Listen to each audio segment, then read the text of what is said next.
Au nom du Père et du Fils et du Saint-Esprit. Amen. Viens, Esprit Créateur, visite les âmes de tes fidèles. Évangile de Jésus-Christ selon saint Matthieu.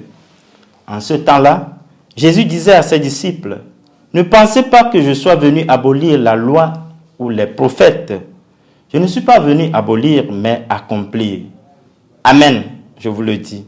Avant que le ciel et la terre disparaissent, pas un seul iota, pas un seul trait ne disparaîtra de la loi jusqu'à ce que tout se réalise.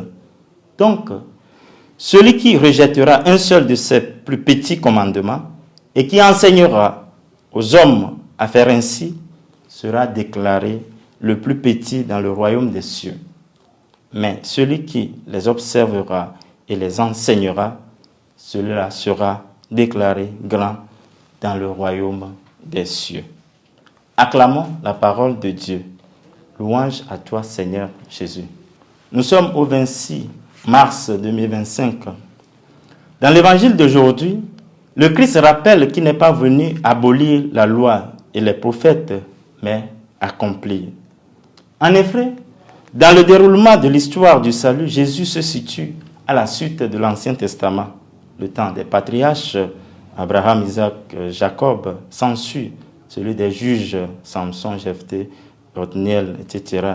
Le temps des rois, Saül, David, Salomon, et enfin des prophètes qui nous conduit à l'avènement du Christ.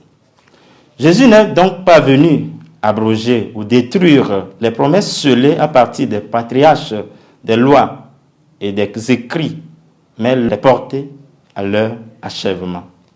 C'est ainsi que les miracles, les discours, les rencontres personnelles qu'il réalise tout au long de sa vie publique sont au service du royaume, mais ne sont pas une rupture avec la loi et les prophètes. Elles s'inscrivent bien dans la continuité. Il y a donc un dépassement qui s'opère avec le Christ. Vous avez appris qu'il a été dit, moi je vous dis, si le décalogue interdit le meurtre, Jésus va plus loin que l'action de tuer. La colère contre son frère est condamnable.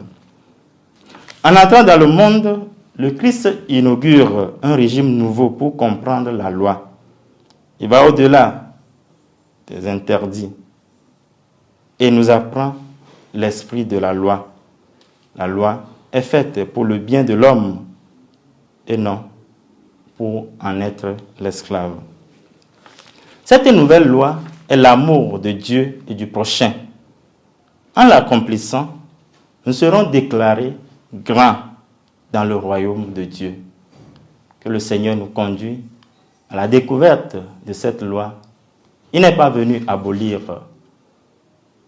la loi et les prophètes, mais les parachever, les porter à leur achèvement, aujourd'hui et pour les siècles des siècles.